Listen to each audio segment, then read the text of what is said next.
Bonjour à tous, ici Manga Anime Fan. On se retrouve cette semaine pour la nouvelle manga lecture. Une manga lecture encore un petit peu plus grosse, moins que la semaine dernière, mais il y avait quand même un férié de Pâques. Donc un petit peu plus de lecture cette semaine encore. Des très bonnes lectures? Oh que oui! J'ai été admirablement surpris par certains volumes. Vous allez le voir dans un moment. Mais avant ça, n'oubliez pas de vous abonner, de liker et de commenter la vidéo pour me dire ce que vous aimez dans les lectures que j'ai faites. Et sans plus tarder, passons au premier tome, qui est le tome 25 de Blue Exorcist. Un tome que je m'attendais à faire. Ah, c'est long. Surtout que il est épais, ce tome, mais il est gros. C'est un gros tome qui dure comme 260 pages. C'est beaucoup de pages. Mais c'est toute la fin de la Nuit Bleue. Tout l'arc du passé se termine dans ce tome. Et c'était tellement bon! Sincèrement, j'ai comme fait... Wow! Ok, c'est le fun de voir Rin possédé qui attaque du monde. C'est le fun de voir son fils... son frère naître. De voir leur mère mourir. C'était évident. C'est des choses qu'on savait. Mais ça reste vraiment agréable à voir. Même affaire pour leur père. C'est vraiment le fun de le voir prendre soin d'eux, apprendre tranquillement pas vite comment il faut qu'ils fassent pour prendre soin d'eux.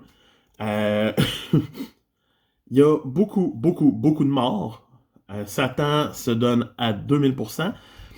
Et on apprend que Rin est probablement son futur réceptacle encore, malgré tout. Donc,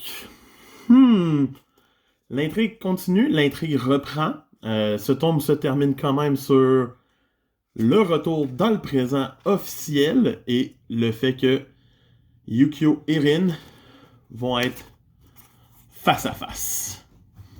J'ai vraiment hâte de voir le tome 26. J'espère que la série ne prolongera pas indéfiniment son temps et son welcome, parce que là, on a tous les éléments en pièces pour faire un final qui va être wow. Fait que très bon tome 25 de Blue Exorcist, publié par Kazé. Donc, une première lecture en force. Par quoi j'ai pu enchaîner ça? Une montée en puissance. Kingdom! Je vous en parle tellement souvent, mais Kingdom reste pour moi... Cette guerre que nous avons ici encore est tellement magnifique. Et bien sûr... C'est le temps où Shin débarque de plus en plus sur le terrain, va se battre, mais tout d'un coup, l'un des généraux de Shao va décider que Karyoten est une menace et essayer d'aller la tuer. Et c'est là que les deux archers frères vont être utiles, ce qui est vraiment le fun de voir aller. C'est un beau combat d'archers. Et c'est totalement magnifique à voir aller. Les flèches se font aller. Le petit frère finit par se faire maganer. Et c'est son frère qui finit par faire ah! Puis tirer des flèches comme un malade mental. Mais bien sûr, c'est même pas l'événement le plus wow de ce tome-là, parce que ce tome-là ne s'arrête pas là.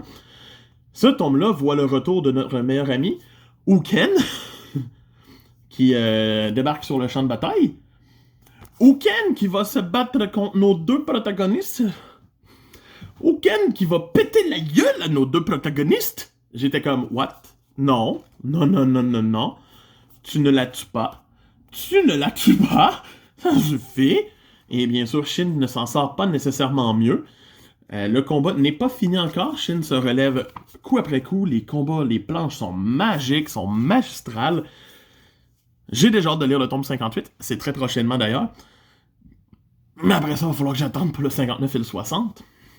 Parce qu'on rattrape l'apparition japonaise royalement. Mais kudos à Meian d'avoir aussi forcé pour qu'on les aille aussi vite. C'est une série qui mérite d'être lue, relue et admirée. Donc, wow. Après 2 tomes émotionnellement trop forts et très chargés, j'ai donc lu One Piece Party tome 6. C'est une série humoristique, parodique de One Piece. Les planches sont quand même sympathiques. Il y a des idées sympathiques. Mais c'est comme ça. La première histoire courte, dans le fond, parce que c'est plein de petites histoires courtes, la première histoire courte sur leur apprentissage au ninja est ok. est OK.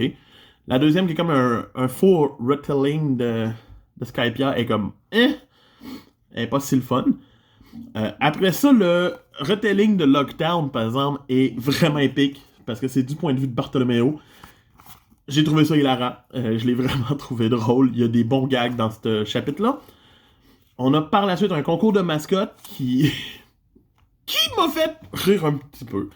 Et on finit l'œuvre sur le retour de notre ami Chopperman et les nouvelles créatures du Dr. Evil Uzubada. C'est des belles touches. C'est pas si mauvais. J'ai hâte de lire le dernier volume, finir et me dire c'est un spin-off de One Piece que je possède, mais c'est ça la vie. One Piece est de loin supérieur à ça. Certains gags passent bien, certains gags ne passent pas du tout. Les gags qui se passent dans le même univers que One Piece sont quand même meilleurs. Fait que ça n'a pas été ma meilleure lecture de la semaine. Ensuite, j'ai enchaîné sur un autre tome humoristique de base. Gintama, tome 64. Mais il n'y a pas vraiment de joke dans ce tome-là. C'est un tome axé sur l'action. Un tome qui n'arrête jamais de se battre. J'étais un petit peu perdu au début. Ça faisait un bout de temps que le 63 était sorti. Donc, me remettre dans le bateau, ça a été long. Mais plus que j'ai commencé à comprendre qui était où et qui se battait contre qui, plus que j'étais conquis. L'action continue. Les combats se refont. Le frère de Kaguya est là. Et va se battre contre elle éventuellement. Celle en couverture étant leur mère. On apprend beaucoup plus sur le passé de Lomibozu, qui est leur père, qui va commencer son flashback sur sa vie et sa rencontre avec leur mère, pour qu'on sache comment ça s'est produit. C'est touchant, c'est bien amené. L'auteur joue encore très bien dans la cour qu'il fait connaître. Je pensais pas qu'un tome humoristique, qu'une série humoristique comme Gintama allait devenir aussi intense, aussi le fun à suivre. Mais bravo à l'auteur. Bravo. J'ai hâte de lire le 65 que je possède déjà. Donc, Par la suite, Hachimaru, tu vas être content. Regarde, j'ai lu une autre série de l'auteur qui t'a donné naissance, là. Boruto tome 10.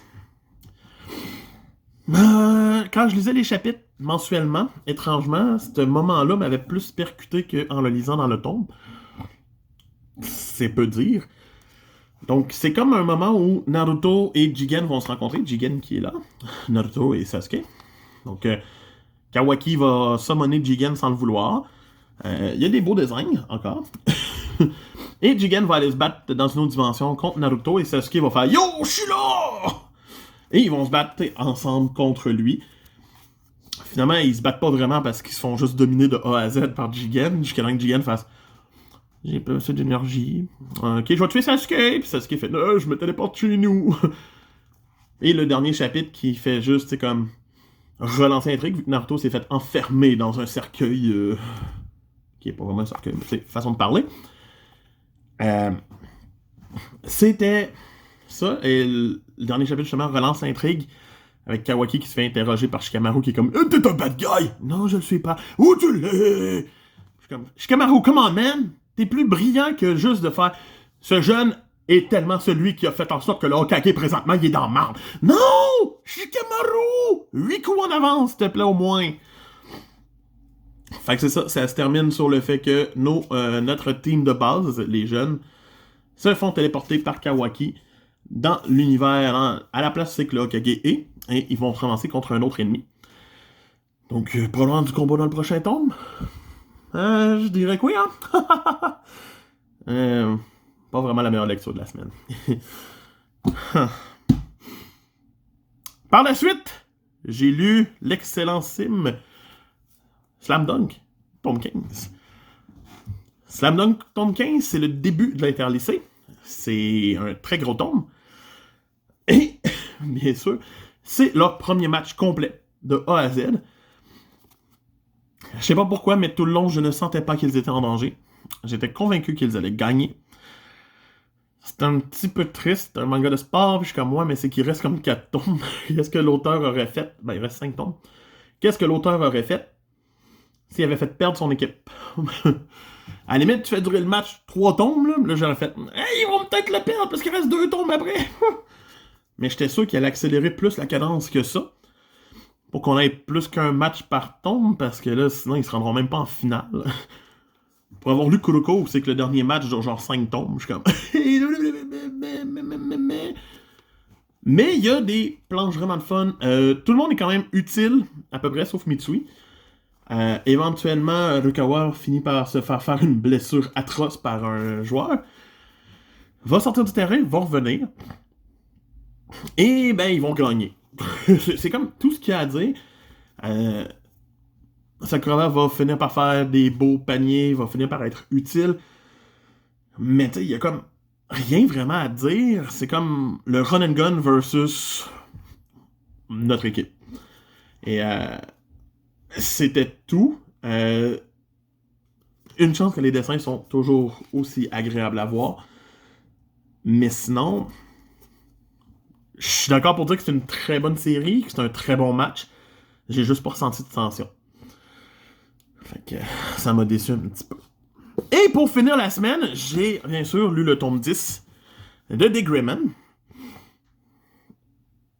Meilleur que le 9? Clairement. Ça commence avec le retour de Kanda qui est comme yo, je te déteste Alan. Puis t'es même pas là, puis là, ben Alan se repointe aussi. Le début du tome, j'ai rien compris. J'ai rien compris. J'étais comme, qu'est-ce qui se passe? Pourquoi ça fait boum? Où ils sont? Qu'est-ce qui se passe? Mais tout d'un coup, on se ramasse dans l'arche qui est en train de se faire démolir avec nos héros. Et Kanda va faire un 1 versus 1 contre un des membres de Noé. Et là, c'est intéressant. Le combat dure au moins 5 chapitres. Il y a de la belle mise en place, des beaux dessins. C'est magistral, c'est vraiment le fun. Et là, ça commençait à se lire enfin comme un vrai shonen où c'est que j'étais comme ah, ok, il vient de faire ça, il a fait ça, il a fait ça, il a fait ça, il a fait ça. C'est pas genre mais qu'est-ce qu'il a fait? Ah! Donc j'ai vraiment plus aimé ce tome 10 là de Degreman. J'espère que le tome 11 va être aussi le fun. Mais je m'attends plus encore de la série, d'après ce que le monde me dise, donc j'ai bien hâte de voir. C'est un Manga Fan qui vous dit, si vous avez apprécié cette vidéo, likez, abonnez-vous, commentez. Chikaku peut en mourir si vous voulez. Ouais. Et je vous retrouve la semaine prochaine pour un nouveau manga lecture et peut-être d'autres vidéos à travers la semaine, on ne sait jamais. C'est un Manga Fan qui vous dit à bientôt. Bye!